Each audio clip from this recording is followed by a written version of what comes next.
Good evening, and welcome to the Hennepin County Attorney Forum.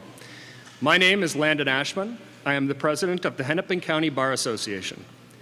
The HCBA is a welcoming community of lawyers who advocate for the profession, foster access to justice, and provide members with the support at every stage of their careers. Our organization, along with the League of Women Voters Minneapolis, Weber Camden Neighborhood Organization, and Wanton Injustice League Detail, WILD, are co-hosting this event. Thank you to the League of Women Voters Minneapolis for organizing and moderating this forum. All sponsors are nonpartisan, neither endorsing a particular candidate or political party.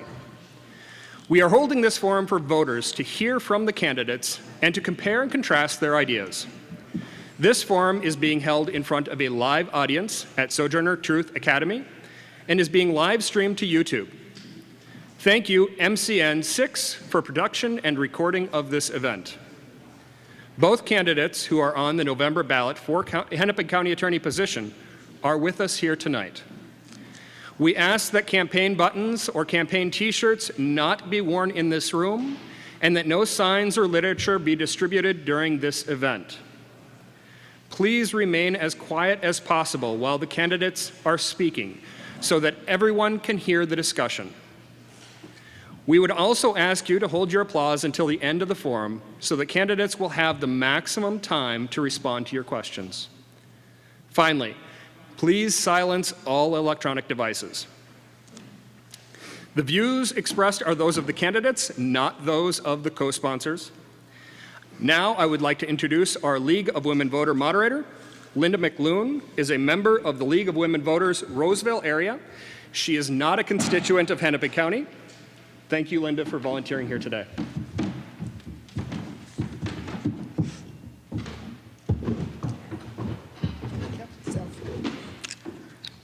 Good evening, and welcome to the Candidate Forum for Hennepin County Attorney. My name is Linda McLoone. I live in Ramsey County, and I'm a trained moderator for the League of Women Voters.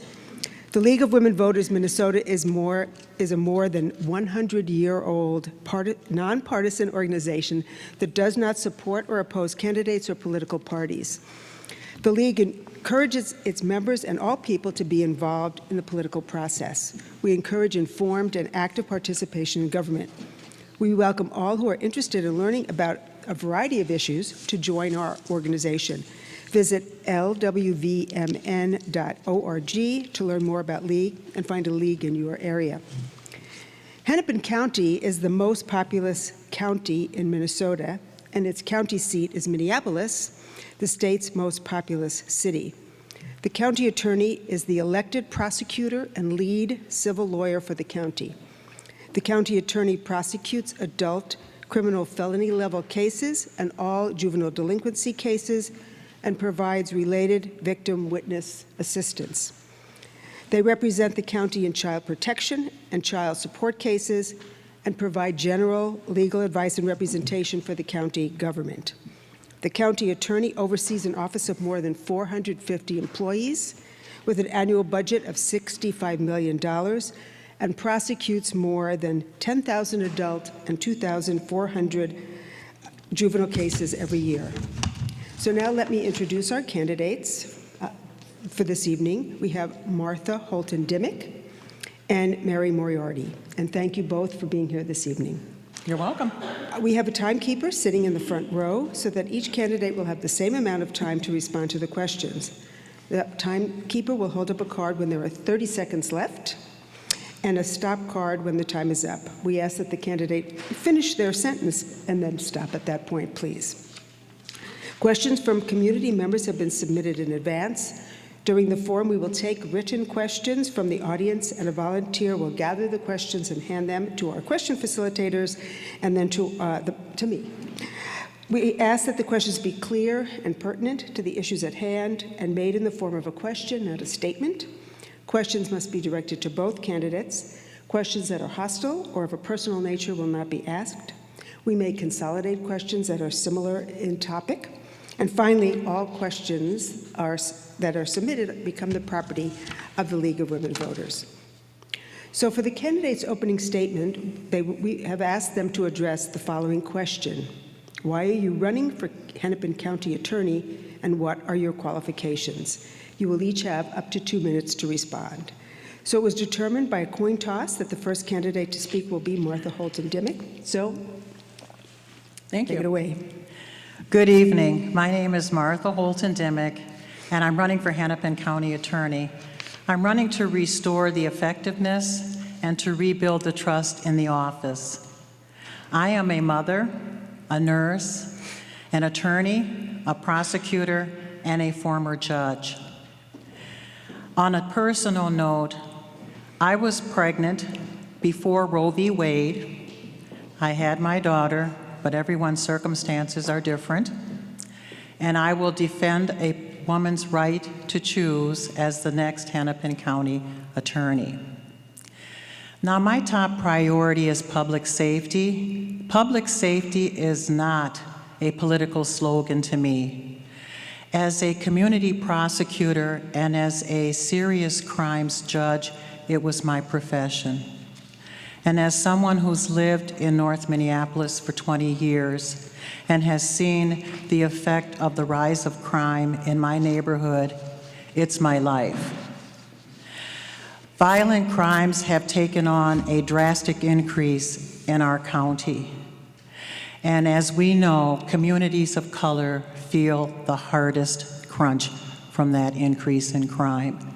I am going to use the Hennepin County Attorney's Office to aggressively prosecute serious criminals and repeat offenders, and also to compassionately rehabilitate low-level offenders. I look forward to having your support in my campaign and as the next Hennepin County Attorney. Thank you.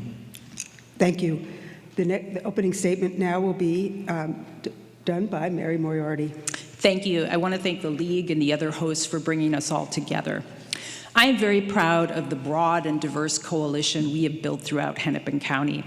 A year ago, back in July, I started a listening tour, and I talked to people and I asked them one question: what do you want to see in the next Hennepin County Attorney? And I listened, and I heard public safety for everyone. I heard accountability for both community members and police. I heard a public health perspective on mental health and substance use. I heard listening to victims, and I heard more resources and intervention for our youth. When I decided to run, I promised that I would be my authentic self, that I would run a positive campaign about what I would do. I would not diminish, attack, or do anything of that nature to my opponent, and I'm very proud to say that I have kept that promise.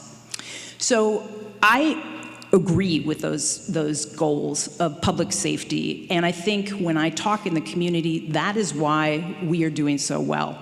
That is why we won the DFL endorsement. I am the DFL endorsed candidate. I am endorsed by our Attorney General, Keith Ellison, and I'm endorsed by over 50 legislators, school board members, city council members, mayors, and community leaders throughout Hennepin County.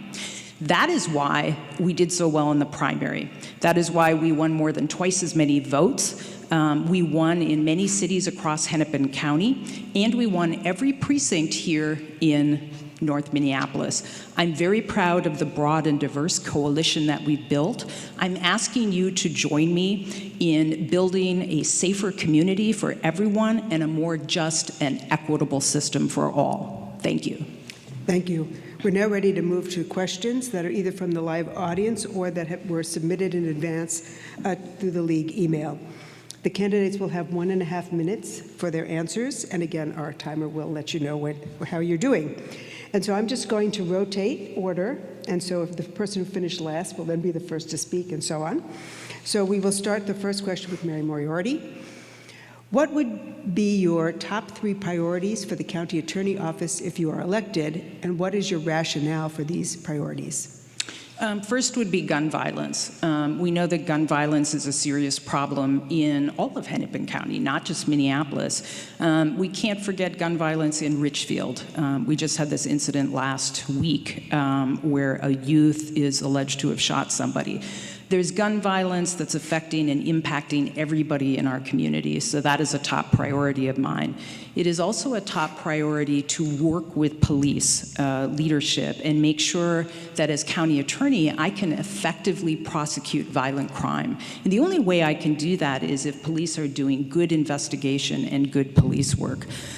Finally, I plan on partnering with school board members, city council members throughout Hennepin County to try to meet them where they are and bring us a safer community, a more effective public health approach to the criminal legal system, and reduce racial disparities. Thank you. Thank you. And now Martha Holton-Dimick, same question. Okay, first of all, I'd like to rebuild the relationships I've established when I worked in the Hennepin County Attorney's Office for 10 years. And that's with all of our justice partners, and that's inside of the office as well as outside of the office, and particularly with the Hennepin County attorneys. I have a long relationship with public entities. I've got a long relationships within the community. I have worked in the past as the community prosecutor over north during the Murderapolis years, and we were able to bring crime down to a significant level because we collaborated with law enforcement, community organizations, the clergy, with anyone who wanted to be eyes on the streets 365 days of the year. And that worked. We brought crime down to such a significant level that the Minneapolis Police Department, which was at a full complement there, got a national award. And that national award emphasized the fact that they brought juvenile crime down to such a significant level. That's something that was done back in the day, and that's something that we can do again, but we need the collaboration of all of our justice partners working together. Thank you. Thank you. So for our first question, I will start again with Martha Holton-Dimick. And it's kind of long, so if you need me to repeat it, that's fine. That's okay. Amid increasing violence, there have been stories about so-called revolving doors through which people accused of repeated violence have been released into the community. Assuming we want to reform and improve our system of justice, how will you approach violent crimes as you work toward provision of reforms such as diversion to restorative justice practices? Oh, thank you for that question. When I was out in the community, I did talk to a lot of frustrated members of the community, and they do talk about the revolving door. People in jail belong in jail. They're in jail because they are serious criminals, they have committed serious crimes, and they have a significant criminal history. That's why they are there, or else they have committed a very serious offense. Now, that doesn't apply to all folks.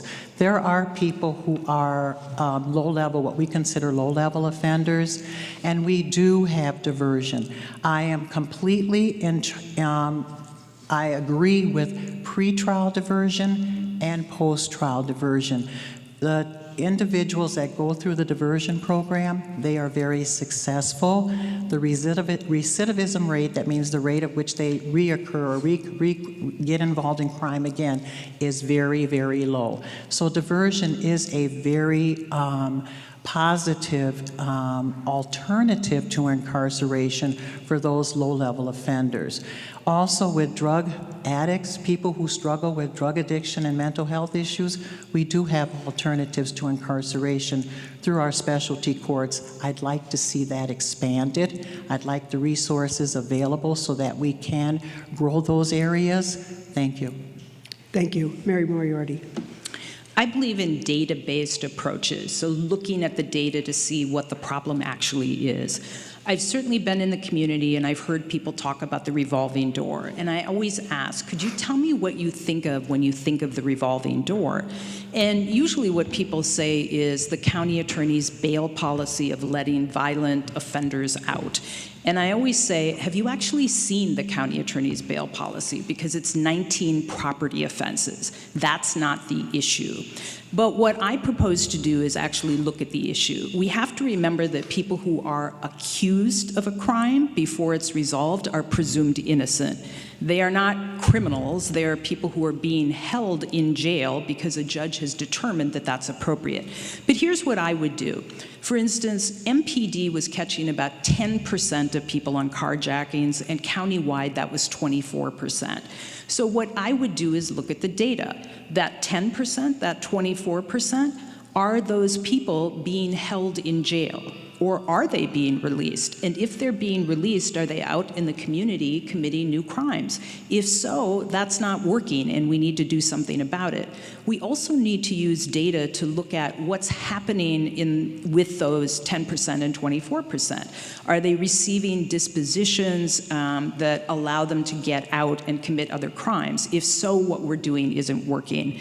We can't just talk in slogans like revolving door. We have to look at the actual problems so we can get to the solutions. Thank you. Thank you. For the next question, we'll start with Mayor Moriarty, and I just had a card brought up. The Hennepin County Attorney manages an office of over 450 employees. What would be your approach to running this office, and what is your management philosophy? Thank you. I am the only candidate who's actually been the leader of a large public law office, and that was the Hennepin County Public Defender's Office, which had over 120 lawyers. So for 6 years, I was the leader of that office. In 2019, the National Center for State Courts did a data-based review on our office, and they found us to be one of the most effective public defender's offices in the country, which you should all be proud of, because that meant your public defenders were representing your community well. My approach to leadership is to make sure that people understand what the expectations are. And then provide training. For instance, I think a lot of the prosecutors and staff need vicarious trauma work because of what they see every day. And then making sure they know what the expectations are, and then having conversations. I also believe in listening. Listening because they are the subject matter experts. My goal, as always, as a leader, is to put people in positions where they can do the best that they can. As a public defender, I tried cases for 20 years, and I was in many situations where individual prosecutors would tell me, I really want to do this thing, but I can't do it because my hands are tied by our policies. Prosecutors are they're charged with doing the right thing in each individual case, and it would be my goal to give individual prosecutors the discretion that they need to be able to do the right thing in every case. Thank you. And now, Martha Holton-Dimick. Thank you. I was hired by Susan Siegel at the City Attorney's Office to be her criminal deputy. And there I managed an office of prosecutors, over 60 prosecutors and support staff. When I first went over there as a line attorney with no administration experience, I talked to every last one of the prosecutors, and I also talked to all the support staff to see where they saw themselves within the office as far as some of the changes they wanted to see done. And by the time, 6 months later, by the time that I did make some drastic changes, starting with 4 trial teams, I picked the 4 supervisors that everyone in that office agreed with, and I also was able to place all the attorneys on the trial team that they wanted to be on. I got buy-in.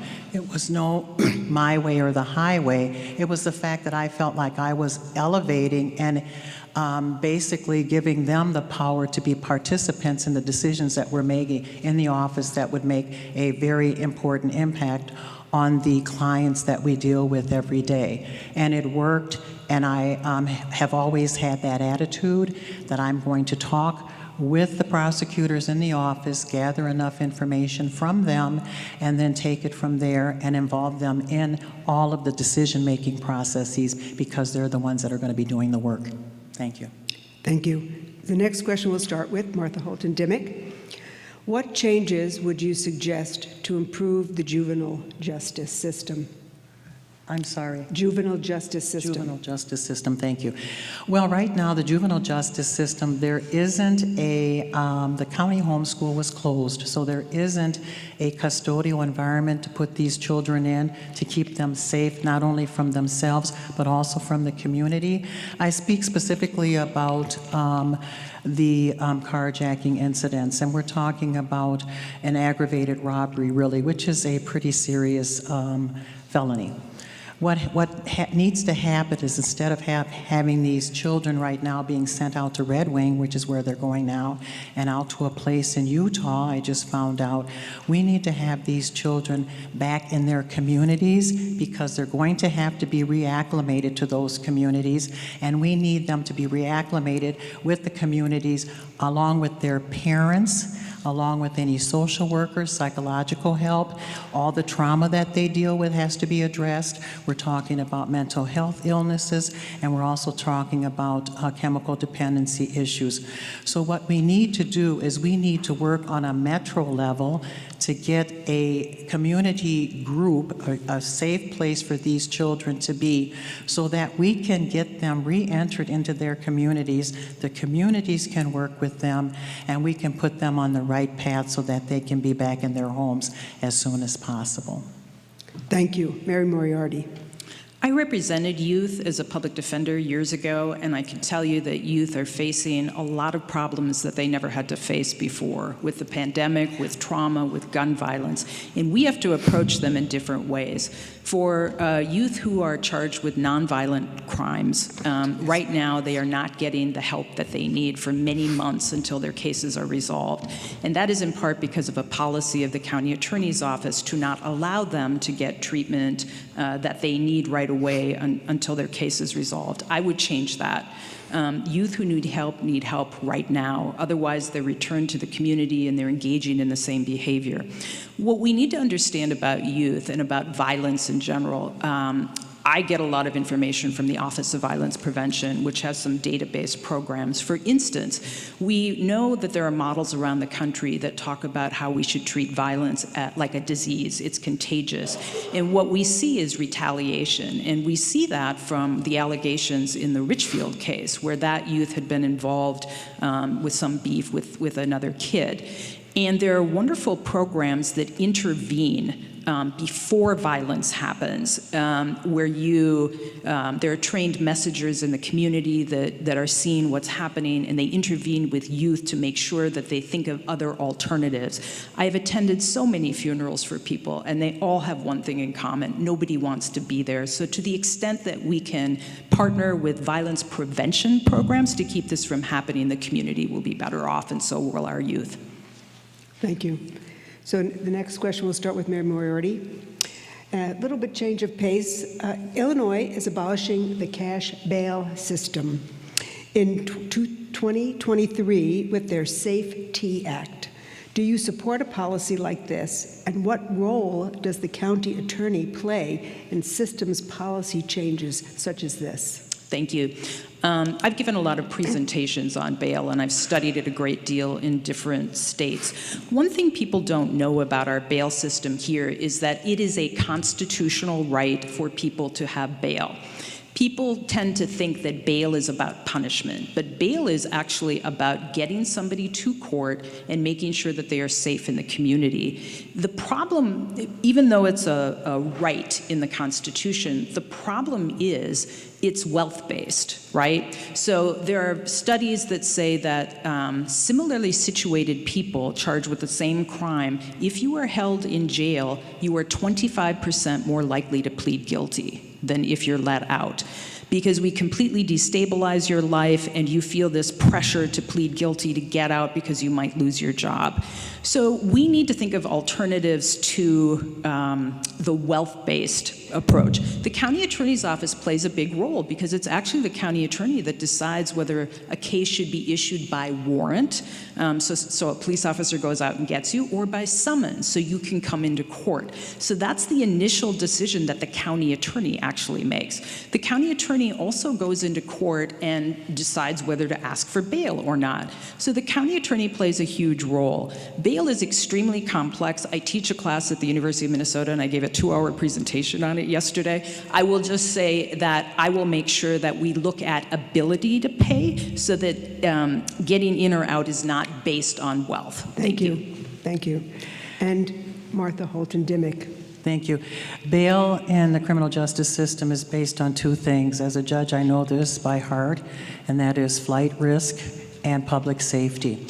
When we're evaluating whether or not to issue bail on a particular case, we hear arguments from both the prosecutor and the defense attorney, both for a certain amount of bail and both against.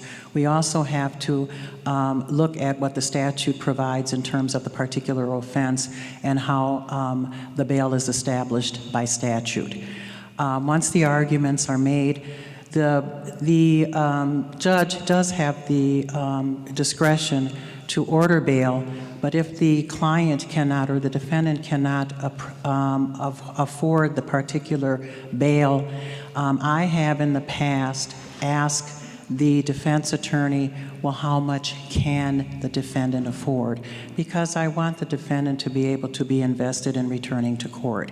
So yes, we do have a wide variety of ways in which we can set bail. But if a defendant cannot afford the bail and we feel that he's not a flight risk and he doesn't have any failures to appear or bench warrants for not appearing in the past, and we believe that some bail should be ordered, we will ask, I have asked the defendant how much he can afford to pay, and then I order that amount of bail. Thank you. Thank you. With the next question, we'll start with Martha Holton Dimmick. And there are several questions related to the same topic, so I'm choosing one of them. So, police officers and prosecutors have to work together effectively to promote public safety.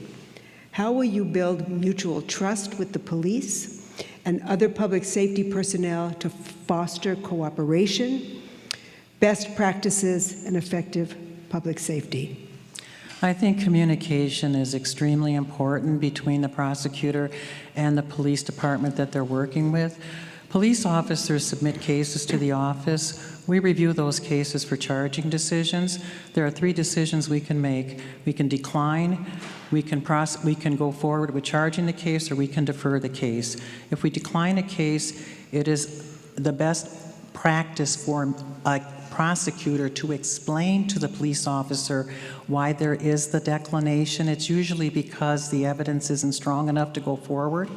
If we defer a case, what we do is we are asking the investigating officer for more information so that we could make an informed charging decision. And if we charge a case, then that case moves forward because we have sufficient evidence to proceed. That's basically how cases are submitted to the office.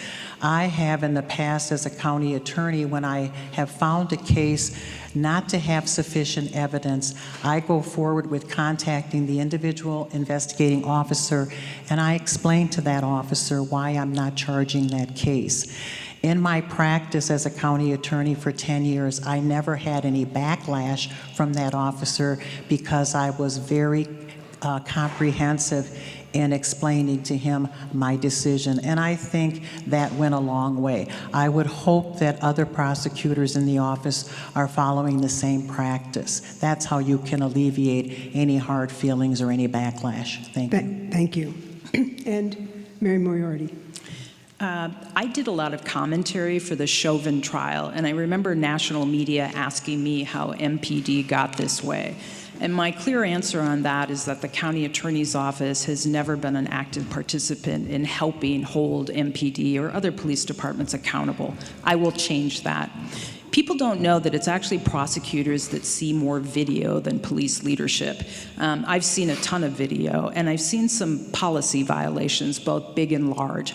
Here's one. I saw a 19-year-old young black man being arrested, being driven to the jail for a minor offense by 2 white police officers, and one of the officers said to him, because he had interacted with his dad where he was arrested, "Your dad seems like a really nice guy. Why are you such a dumbass?"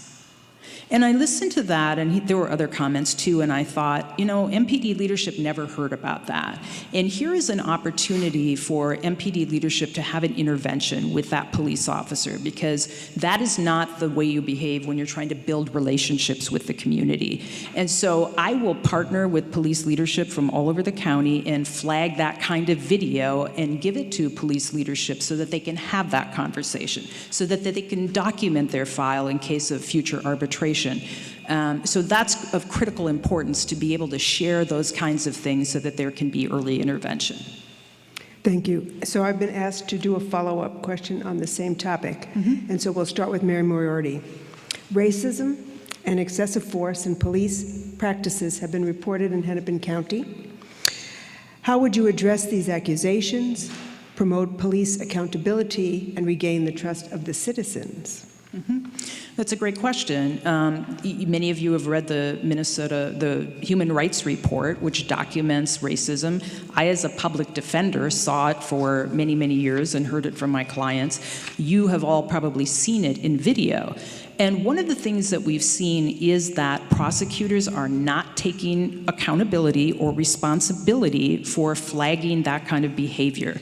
In fact, in my experience, prosecutors have looked the other way when they've suspected that police officers have beaten up black and brown men and women, and they haven't done anything about it. There haven't been charges, there hasn't been working with police leadership to say this is a problem. So I will also keep data on prosecutorial decisions to make sure that, and put in place policies to make sure that the subjective decisions that prosecutors are making are not exacerbating racial disparities. But there has to be accountability, as I said, for both the public and police. And if the police have committed a crime, they need to be held accountable just like everyone else. And I think right now the public sees two systems out there. You can tell that from the Jaleel Stallings case, which many of you followed, as compared to the Amir Locke case. Why was one of those cases turned down, but Jaleel Stallings was actually charged with attempted murder, was acquitted, and the county attorney's office tried to keep that video from coming out? I will be transparent and accountable and accessible to the community. Thanks. Thank you. Martha Holton Dimmick. I've spoken to members in my North Side community about the police interactions, and the history has been very poor. We didn't need the Department of Human Rights to tell us that there's discriminatory behavior towards black and brown people in my community. I've talked to them, and what they're telling me is that they want a police department, but they want good police officers. On that ballot question, I answered no as far as defunding or getting rid of the police department, because I heard, as did many of my colleagues in my community on the North Side. And the reason that I voted no is because we need a police department that needs to be reformed. We can't reform a police department that doesn't exist, and we can't start all over. We can't afford to start all over. We also need to rebuild the trust in the police department with the community. The community is willing to work with them. It's going to take time. We want good police officers in that department. We know the culture is broken. Hopefully, with the new Commissioner of Public Safety, along with if this new police chief that was just proposed by Mayor Fry gets in, hopefully we're going to see, as I put it, the worm turning, and we're going to see some very drastic reforms and very necessary reforms made within the police department. But we all have to buy in together and support that activity. Thank you. Thank you. And we'll start this next question with Martha Holton Dimmick. Minnesota, and specifically Minneapolis, has statistically had low prosecution and conviction rates for sex crimes, notwithstanding having some of the highest rape rates in any U.S. city. What steps would you take for successful prosecution of sexual assault cases? As a Hennepin County attorney, I particularly was invested in criminal sexual conduct. I handled the Gopher football player case back in the day, and I also handled all criminal sexual conduct cases that involved date rape, drug, GHB, and Rohypnol, and also alcohol-induced sexual assaults. I was able to find we were not doing well with those cases because once a person urinates, there goes our toxicological evidence. And once you lose that evidence, it's very hard to prove that a person was drugged, because they have what we call retrograde amnesia, and they don't remember that anything happened to them. I was able to find an expert on this case, on these cases. It was a doctor at Hennepin County Medical Center who had developed a side practice of GHB and alcohol-induced sexual assaults. He was able to be qualified as an expert witness in these cases, and once he was involved in these cases, we started winning them, and we started, and we sent a message, which is very important, to people out in the community: don't commit these crimes, because we're coming after you, and now we have the wherewithal to get convictions. So I am very involved, and I was very involved in criminal sexual conduct cases, and I will continue to aggressively prosecute these cases within the office. Thank you. Thank you. And Mary Moriarty. Remember I said it a year ago, I went on a listening tour, and I talked to a lot of people who had reported sexual assaults, and I heard something really shocking. I heard over and over and over that the county attorney's office does not communicate to people who have reported sexual assault. They do not prepare them to testify at trial. They don't prepare them for what the defense lawyer is going to do. And I say I was completely shocked because I teach trial skills. I've taught trial skills at Harvard to students who want to be prosecutors and public defenders, so I know trial skills really well. And to me, that's malpractice, and it's also incredibly cruel not to communicate with a person who is going to participate unwillingly, pretty much, in the trial process. I am endorsed by victim survivors because of my position on this, which is that I will make the county attorney's office communicate with people who are involved as victims or witnesses. I will make sure that the lawyers prep people for what's going to happen to them in the system. I also want to change the culture in the county attorney's office, because I have dealt with it for 30 years, and the culture has always been about winning. And the prosecutor is actually charged with doing the right thing. And so winning should be not in the front of your mind. And sometimes there are cases that you have to try because you ethically think you can, and you shouldn't have to worry about whether you're going to win or lose. Thank you. Thank you. Next, we'll start with Mary Moriarty. What steps would you take as county attorney to reduce gun violence in Hennepin County? Gun violence is a very big problem, and I would hope that our legislature, our courts would be more proactive in addressing it. Absent that, as county attorney, I would be partnering with the U.S. Attorney's Office to try to cut off the supply of guns that are coming into the community. We can certainly prosecute and hold accountable people who have guns, but that's like whack-a-mole. There are more guns in this country than there are people. So we have to start getting at the supply of guns. The county attorney's office also has a civil division, and in other states, the county attorneys has used that civil division to file lawsuits against gun manufacturers. So I will be looking at creative ways to try to handle that. In terms of youth, what we have there is a combination of adolescent brain development. You know, youth are really impulsive, prone to risk-taking behavior, and we have guns everywhere. And so that's where I circle back to violence prevention and how critical it is to get youth resources, to get them jobs. You know, one of the most painful things I experienced when I was a public defender was representing youth ages like 18 to 22 who clearly had no hope. They didn't think anybody cared about them, and so they were living their version of their best lives because they simply didn't think anybody cared. We need to start caring about every youth in Hennepin County, regardless of where they live, and try to provide them with the resources, the interventions that they need to live full and productive lives. Thank you. Martha Holton Dimick. I think in addressing gun violence crimes, we have to prosecute these crimes very swiftly and immediately. I believe that the county attorney's office should also establish a task force to address gun violence issues right away.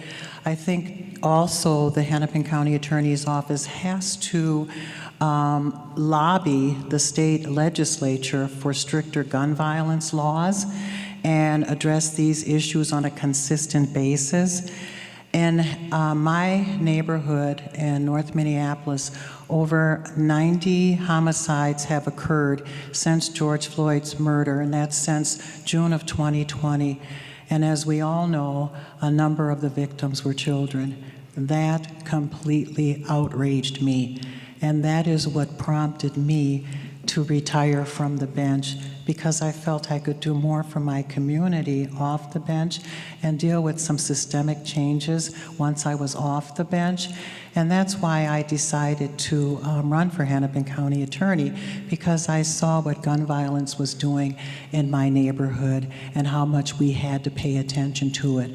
But swift, proper, immediate prosecution of gun cases is a must, and establishing a task force within the county attorney's office that includes both law enforcement and community members, that we need to do also. Thank you. Thank you.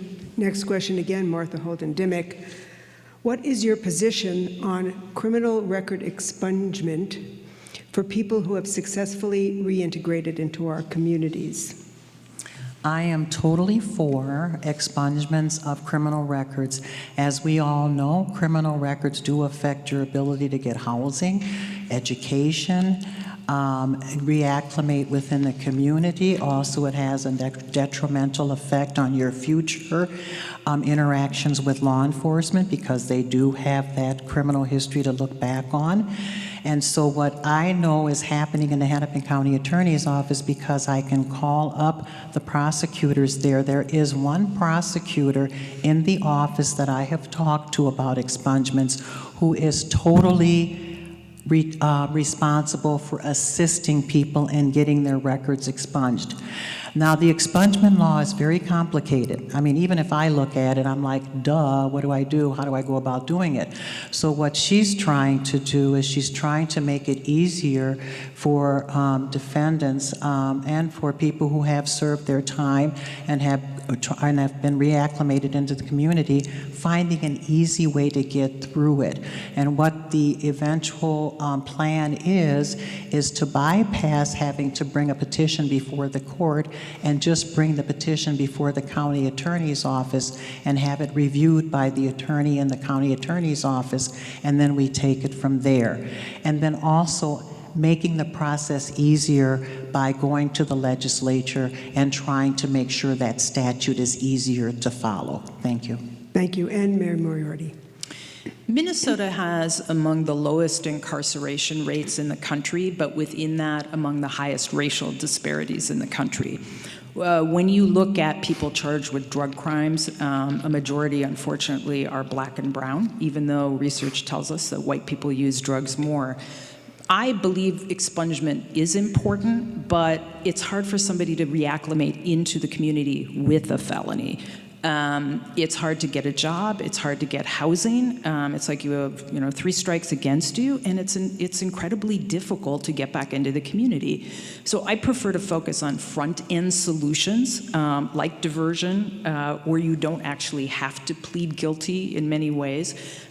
With data mining now, it's very difficult even when you get an expungement, because people can still look on the computer, Google you, and find out that you may have been involved in a particular particular crime.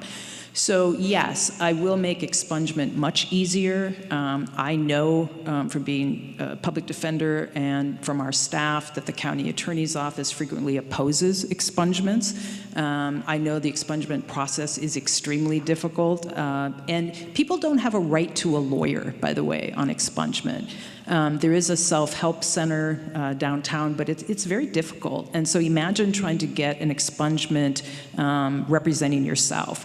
And so other counties like Ramsey County and I think Washington County have worked together in partnership on making it easier for people to get expunged, their records expunged, and I will do that as well. Thank you. I think we have time for one last question.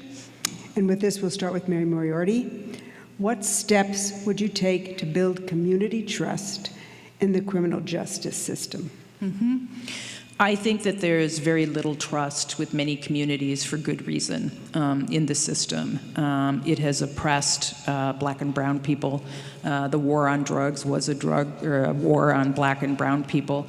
We have, as I said, among the highest racial disparities in the country. Many in the community also have no reason to trust the system. I realized that when I became chief public defender and I went out into the community. I spent a lot of time in North Minneapolis, and people would say to me, "You're public pretenders." And I understand that because we're part of government. We're part of government that hasn't really helped people.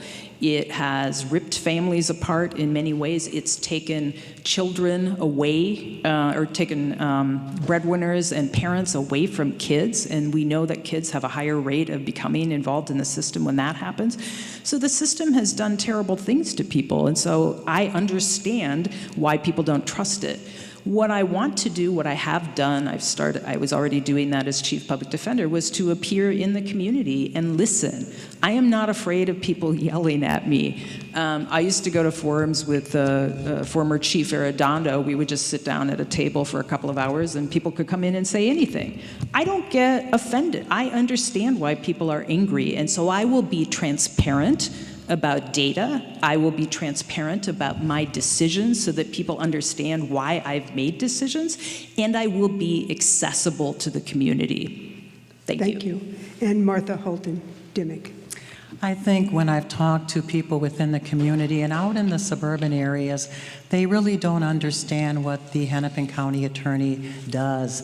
They don't know how we make decisions. They don't know why we make decisions. And we have to make that more transparent. I also believe that communication is key. I want the people in all of the communities in Hennepin County to understand that we work for them. We're out there trying to make sure that their lives are safe and that they have public safety where they're not afraid to go to the store, they're not afraid to send their children to stores. And what we have to do is we have to make sure that we're in the community and invested in the community. I will make sure that my prosecutors are not only in the communities, I want them in the high schools, I want them in the middle schools, I want them working with educators, I want them working with health care providers. I want us to join everyone within the community that has something to say and something to weigh in terms of how we process our cases. And I think communication is so key.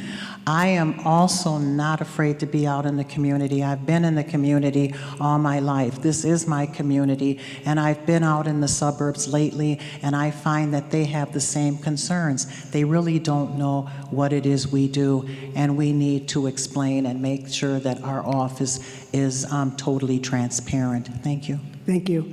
So we're now ready for our closing statements, and you have 1 minute, so kind of short. And we'll go in opposite order that we started. And so we will start with closing statements. Mary Moriarty. Thank you. I mentioned at the beginning that I'm really proud of the broad and diverse coalition that we have built throughout Hennepin County. And one thing I can say is that people don't all agree with each other. They disagree with each other on particular issues, but we all agree on one thing, and that is that the status quo is not working for any of us. We cannot continue the failed strategies of the system in the past. We can't afford to do that. We need to invest in community-based solutions for public safety. We need to do a better job in working and partnering with community to make sure that everybody is safe. I have the experience in the system actually to understand why people don't trust the system and to start from day one building partnerships with everyone in Hennepin County. And I'm asking for your support so we can work together on making safer communities and a more just and equitable system. Thank you. Thank you. And now closing statement, Martha Holton Dimmick. I want to thank the League of Women Voters for hosting this conversation, and I am particularly impressed with the fact that they're hosting this conversation in North Minneapolis. I've lived in North Minneapolis for 20 years, and I love this community. One of the reasons that I'm going after the Hennepin County Attorney's job is because the violence here has held us back. When I left the Hennepin County Attorney's Office in 2009, we had 7 homicides. Last year, we had 46. We can bring the crime rate down, and that's why I'm running for Hennepin County Attorney. I am very proud to say that I have been supported by 30 out of the 31 Hennepin County mayors that have decided to endorse in this race, as well as by labor, law enforcement, and the Star Tribune. So I'm asking you to support me on November 8th, and regardless of whether or not you do, or whomever you support, please get out there and vote. Thank you. Thank you.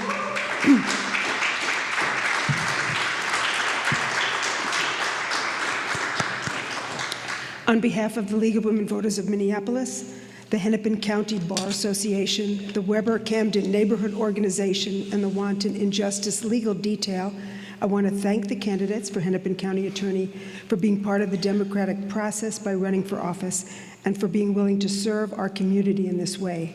We hope this forum has helped voters to make informed decisions. There is never enough time to cover all the issues. If you feel that your question was not addressed or you have further questions, please contact the candidates directly after the forum. Many thanks to MCN6 for recording this forum and to Sojourner Truth Academy for donating this space. The studio and video recording of this forum will be available unedited for viewing on the League of Women Voters Minneapolis website, lwvmpls.org, and other sources. Early voting is now open at your City Hall or other early voting centers during regular business hours until November 7th. Election Day is November 8th. You may still also request and vote by absentee ballot. In Hennepin County, the ballot includes U.S. Representative, Governor and Lieutenant Governor, Secretary of State, Attorney General, County Attorney, County Sheriff, County Commissioners, Minnesota State Senate and Representative, and some ballots will have school board races. To check if you're registered to vote, or to register to vote, check your polling place, or to apply for an absentee ballot, you can visit mnvotes.org or vote111.org. Vote111.org is a League of Women Voters site, and it also has candidates' responses to questions and links to other candidate forums. So just as a reminder, the general election is on November 8th. And as we have learned, every vote does count. So please take a friend or a family member and vote on November 8th. So thank you all and good night.